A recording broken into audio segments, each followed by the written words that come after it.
Hey guys, back in the garage and back working on the BJ42. As I mentioned last time, this is my friend's BJ42 and it's been sitting a while. It needs a few things to get it back on the road. So it's overall in pretty good shape. It starts, it drives, goes forward, backwards, goes through all the gears. It steers, it brakes, it even has a parking brake. However, one of the things that it doesn't do is it actually doesn't stop using the key. You see, this is a diesel, has the 3B Toyota engine in it, and that's a mechanical diesel. It has a mechanical injection pump. And you can see, try and get it here, down there, that is the injection pump. And here's a switch right here on it that when it goes forward, it stops the injection, and when it goes backwards, it over-injects to help start it. And there's a motor right here called an EDIC motor. And what that does is when you first turn on the key, it puts it into over-injection mode. So it goes and pushes this lever towards the back, gives it a little bit more diesel to help it start. And then when you turn off the key, that same motor is supposed to push this rod forward and stop it. And what's happening is, that's not happening. Let me show you.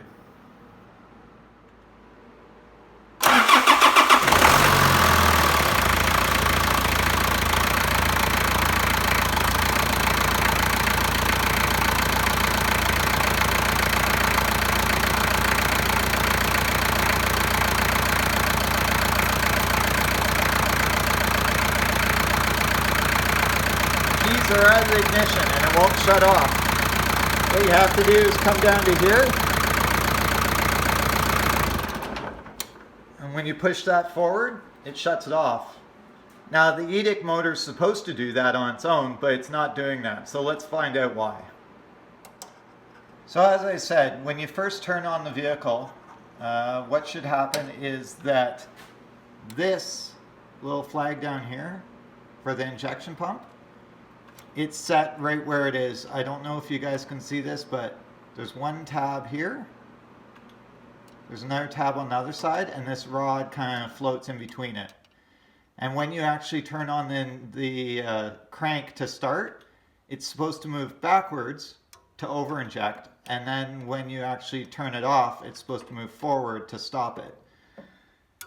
Here's the plug here, and what I did is I took apart the plug. There's 4 wires in there. Green, yellow, red, and blue. And according to the manual, I went and tested the motor, and the motor actually works. So when I go and apply voltage between the terminals, this arm will move back and forth. So I know that the motor actually works. So the next thing I wanted to do is actually go test the relay. So here is the EDIC relay.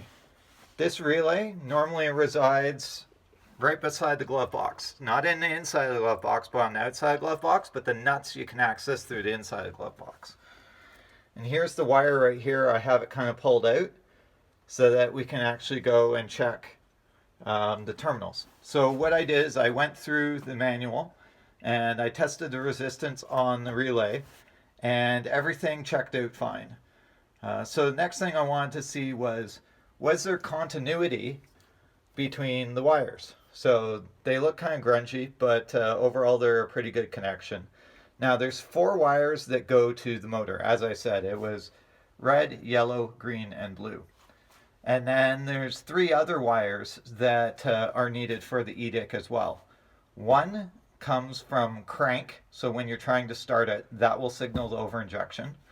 One is just accessory, so that's not in the run position, but in the off position. And then the third one is actually to an oil pressure switch.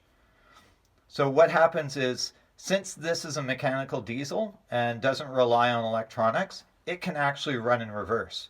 However, when it runs in reverse, it will not produce any oil pressure. Actually, it'll produce oil suction. So what happens is there's actually 2 pressure switches. There's one for the oil pressure for the instrument cluster, and then there's just an oil pressure switch that detects if there's oil pressure or not. And if there's no oil pressure or a negative oil pressure, what it will do is it will stop the engine. So the 4 wires go to the motor, 3 other wires One of them in the accessory position should cause the EDIC motor to cause the injection pump to go to stop position. The oil pressure switch will also cause it to go to the stop position. And the other one is during crank, and that's for over-injection. Now what I found was that I did have continuity between the yellow, the blue, and the green wire, but the red wire, there was no continuity. So I knew that there was a break in the wire somewhere. Now if I followed the wire up, it actually has a connection underneath the dash here. So this is actually, believe it or not, a 2-foot long pigtail that goes into another connector hidden in the dash. But then from there, it goes all throughout the dash, in behind the cluster, out through the firewall, down a number of connectors before it actually goes to the EDIC motor. And somewhere in that loom, there was a break in the wire. It was all taped up. I don't know where it was. It wasn't frayed or anything. There wasn't any signs of chafing or a break in the wire. So the thing that I did is I just ran a whole new wire. I ran a new red wire from that 4-pin switch all the way up to here. So you can see here, here's the 4-pin switch that goes to the EDIC motor, and what I ended up doing is de-pinning it. They're easy enough to de-pin. You just pull out the little black rubber grommet that's in the back. There's a grommet right here. You just work that out really slowly, and then you de-pin it. And all I did is I went and put in a new red wire with a new terminal, and then I ran the wire all the way up and into the cab. And there's some spots that you can actually see the little red wire. You can see it here. So I didn't bother going and cutting into the loom. The loom is completely sealed, so I didn't want to destroy the integrity of that. So for the most part, I just ran it up and along into the cab, and then through the cab, through that grommet, and I went and actually terminated the other side and did the same thing. As I mentioned before, the wiring harness has a connection in the middle of the dash. The EDIC relay resides beside the glove box, and there's the actual pigtail, but it connects into the ear. So this is where I actually ran the new wire. You can see here, that red wire is the new wire that I ran.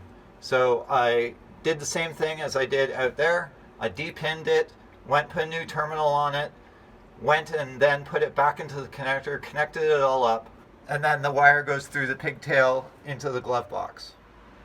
Before I route the harness back where it was and bolt up the relay again is bolted to the other side of the glove box. You can get to the nuts on this side of the glove box, but the relay sits on the other side.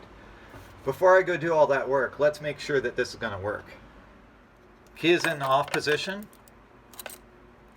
When you turn it to the first position, the motor will then turn to the stop position.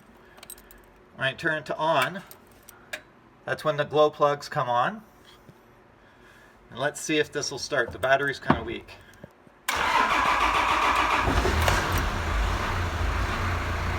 There you are, it's running. You can hear it running.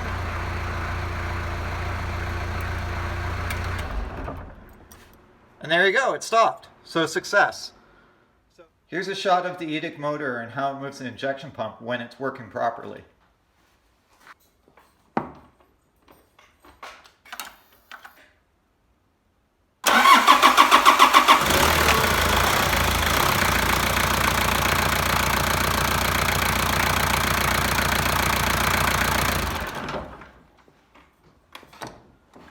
If you're having a problem with your EDIC, try troubleshooting it. First thing I do is start off with the motor, then go to the relay.